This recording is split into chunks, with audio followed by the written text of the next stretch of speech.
রাস্তার পাশে একটি ছোট ভ্যান ঠেলে এনে বসেছেন এক মহিলা, নাম তার শান্তি দেবী। ভ্যানে রাখা কেতলিতে টকবক করে চা ফুটছিল, পাশে সাজানো ছিল বিস্কুট, মুড়ি আর কিছু শুকনা নাস্তা। প্রতিদিনের মতোই তিনি গরম চা বিক্রি করে সংসার চালানোর চেষ্টা করছিলেন। শান্তি দেবীর দুই মেয়ে কৃতি আর মালিনী, তারা দুজনেই সেনাবাহিনীতে কর্মরত।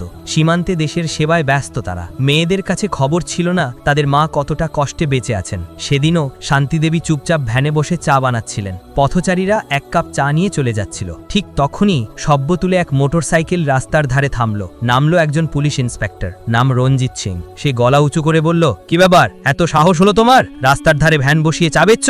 এটা কি তোমার বাবার রাস্তা? যানজট লাগবে তো। শান্তি দেবী কিছু বলার আগেই সে ভ্যানের পাশে রাখা কাপগুলিতে লাথি মারল। মুহূর্তের মধ্যে কয়েকটা কাপ মাটিতে ছিটকে পড়ল। গরম চা ছিটকে ধোঁয়া উঠল, বিস্কুট মাটিতে গড়িয়ে গেল। চারপাশে থমথমে নীরবতা নেমে এলো। ইন্সপেক্টর আবার চিৎকার করে উঠল, যেখানে খুশি বসে ব্যবসা শুরু করবে? বাজারে যাও, নিজের দোকানে বসো। রাস্তার ধারে বসা সাহস কে দিল? শান্তি দেবীর চোখ ভিজে উঠল, তবু তিনি প্রতিবাদ করলেন না। নীরবে নিচু হয়ে কাপগুলো কুড়িয়ে নিতে লাগলেন। লোকজন দাঁড়িয়ে শুধু তামাশা দেখতে থাকলো। কেউ প্রতিবাদ করল না, কেউ সাহায্যের হাতও বাড়ালো না। ভিড়ের মধ্যে দাঁড়িয়েছিল এক তরুণ, নাম অভিষেক পাল। সে নিয়মিত সোশ্যাল মিডিয়ায় ভিডিও বানাতো।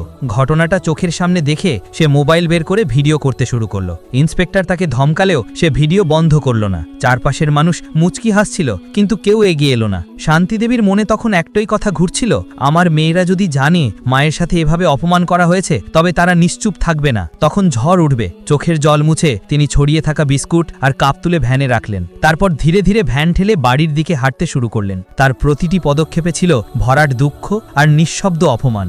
অভিষেক বাড়ি গিয়ে ভিডিওটা সোশ্যাল মিডিয়ায় আপলোড করলো। ক্যাপশনে লিখল, এই বৃদ্ধা মায়ের দোষ কিছুই ছিল না, তবু ইন্সপেক্টর তার চা ভ্যান উল্টে দিল। এটা কি ঠিক? ভিডিও মুহূর্তের মধ্যে ভাইরাল হলো। মানুষ শেয়ার করতে লাগলো, মন্তব্যে ক্ষোভ প্রকাশ করতে লাগলো। সবাই বলছিল, এভাবে একজন বৃদ্ধা মায়ের সঙ্গে ব্যবহার করা যায় না। কিছুক্ষণ পর সেই ভিডিও পৌঁছে গেল ছোট মেয়ে মালিনীর মোবাইলে। ভিডিও দেখে তার শরীর জ্বলে উঠল, চোখ লাল হয়ে গেল। সে সঙ্গে সঙ্গে বড় বোন কৃতির কাছে ভিডিও পাঠালো। কৃতি ভিডিও দেখে স্তব্ধ হয়ে গেল, বুক ফেটে কান্না এলো। মনে মনে ভাবলো, আমরা দেশের জন্য জীবন বাজি রাখলাম, অথচ আমাদের মা রাস্তায় এভাবে অপমানিত হলো। আমি ওই ইন্সপেক্টরকে ছেড়ে দেব না। সে সঙ্গে সঙ্গে মালিনীকে ফোন করলো। গলায় রাগ স্পষ্ট শোনা যাচ্ছিল। তুই এখানে থাক, আমি গ্রামে যাচ্ছি, মাকে নিয়ে আসবো আর ওই ইন্সপেক্টরের শাস্তি দেব। মালিনী উত্তেজিত গলায় বলল, না দিদি, আমি বসে থাকবো না। মায়ের সাথে যা হয়েছে আমি মেনে নিতে পারছি না, আমিও যাব। কৃতি তাকে বোঝালো, না, তুই সীমান্তে থাক, দেশের দায়িত্ব তোর হাতে। আমি মাকে নিয়ে আসবো, তারপর আমরা একসাথে সিদ্ধান্ত নেব। শেষমেশ মালিনী রাজি হলো। কৃতি ফোন রেখে দিল। সেনার ইউনিফর্ম খুলে একটি সাধারণ সালোয়ার কামিজ পরে নিল, যেন একেবারে সাধারণ গ্রামীণ মেয়ে। তারপর বাসে উঠে কয়েক ঘন্টার মধ্যে গ্রামে পৌঁছে গেল। গ্রামে পৌঁছে কৃতি সরাসরি তাদের বাড়ির দরজায় গিয়ে দাঁড়ালো। সে দরজায় ধাক্কা দিল। ভেতর থেকে শান্তি দেবী রান্নাঘরে বসে সবজি কাটছিলেন। দরজার শব্দ শুনে তিনি বললেন, কে? বাইরে থেকে উত্তর এলো, আমি মা, কৃতি, তোমার সঙ্গে দেখা করতে এসেছি। কণ্ঠ শুনেই শান্তি দেবীর হাত থেমে গেল। তার বুক ধরফর করতে লাগলো। মনে মনে ভাবলেন, মেয়েরা কি ঘটনার কথা জেনে গেছে? তার চোখে জল চলে এলো। তিনি তাড়াতাড়ি দরজা খুললেন। সামনে দাঁড়িয়ে থাকা মেয়েকে দেখে তিনি জড়িয়ে ধরলেন, যেন বছরের দূরত্ব এক মুহূর্তে মুছে গেল। মা মেয়ে ভেতরে ঢুকলো। রান্নাঘরে বসে থাকা সবজি দেখে কৃতি বলল, মা, তুমি বসো, আমি রান্না করে দিচ্ছি। কিছুক্ষণের মধ্যেই খাবার তৈরি হলো। মা মেয়ে একসাথে বসে খেয়ে নিল। তারপর কৃতি গম্ভীর স্বরে বলল, মা, তোমার সঙ্গে যা ঘটেছে তুমি আমাকে কেন বলনি? এটা অন্যায়। আমি ওই ইন্সপেক্টরের বিরুদ্ধে ব্যবস্থা নেব, তাকে সাসপেন্ড করিয়ে ছাড়ব। শান্তি দেবী হালকা ভয়ে বললেন, ওসব ছেড়ে দে মা, পুলিশ যদি দুটো কথা বলেও থাকে তাতে কি হয়েছে, যেতে দে। কৃতি কঠিন গলায় বলল, না মা, তুমি চুপ করো, আমি জানি আমাকে কি করতে হবে। সে যা করেছে তার শাস্তি তাকে পেতেই হবে।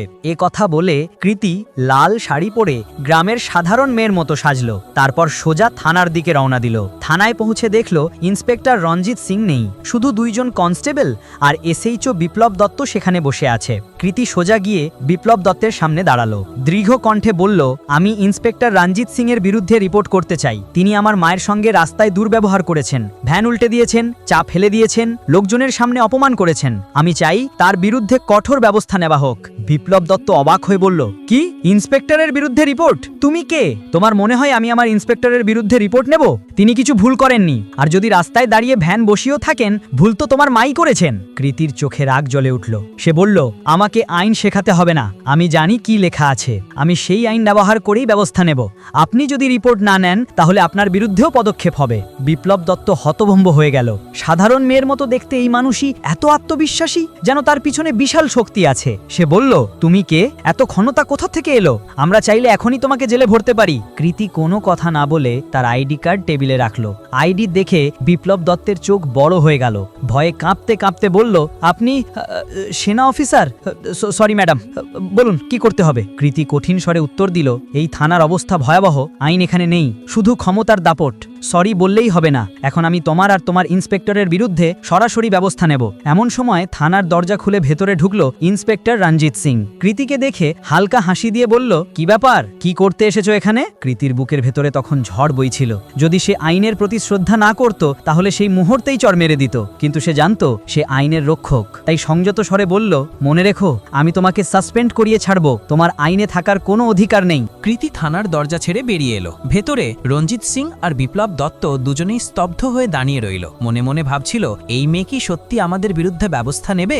বাড়ি ফিরে কৃতি কিছুক্ষণ ভেবে পরিকল্পনা করল। পরদিন সকালে সে সরাসরি এএসপি অফিসে চলে গেল। সেখানে বসেছিলেন এএসপি সুচিত্রা ঘোষ। কৃতি কোনো সময় নষ্ট না করে ফোন বের করে তাকে ভাইরাল হওয়া ভিডিও দেখালো। সে বলল, ম্যাডাম, আমি ইন্সপেক্টর রঞ্জিত সিং এর বিরুদ্ধে কঠোর ব্যবস্থা চাই। এই ভিডিওতে স্পষ্ট দেখা যাচ্ছে তিনি আমার মায়ের ভ্যান উল্টে দিয়েছেন, চা নষ্ট করেছেন আর লোকজনের সামনে অপমান করেছেন। সুচিত্রা ঘোষ গম্ভীর স্বরে উত্তর দিলেন, আমি জানি আপনি সেনা অফিসার, তবে আইন অনুযায়ী আমাদের প্রমাণ আর প্রত্যক্ষদর্শীর দরকার। আপনি যদি আসল ভিডিও আর সাক্ষী আনতে পারেন তবে ব্যবস্থা নেওয়া সম্ভব। কৃতি মাথা নেড়ে বেরিয়ে এলো। বাড়ি ফিরে সে খুঁজতে শুরু করলো কে ভিডিওটা বানিয়েছিল। কয়েক ঘন্টার ভেতর সে পৌঁছে গেল সেই তরুণের কাছে, অভিষেক পাল। কৃতি তাকে বলল, তুমি ঘটনাটা চোখের সামনে দেখেছো, তুমি ভিডিও করেছো, আমার দরকার মূল ভিডিও আর তোমাকেই সাক্ষী হতে হবে। অভিষেক প্রথমে ভয় পেলেও পরে রাজি হলো। সে কোনো এডিট ছাড়া ভিডিও দিয়ে দিল এবং সাক্ষী হতে সম্মতি দিল। কৃতি তাকে সঙ্গে নিয়ে আবার এএসপি অফিসে গেল। প্রমাণ আর সাক্ষী দেখে সুচিত্রা ঘোষ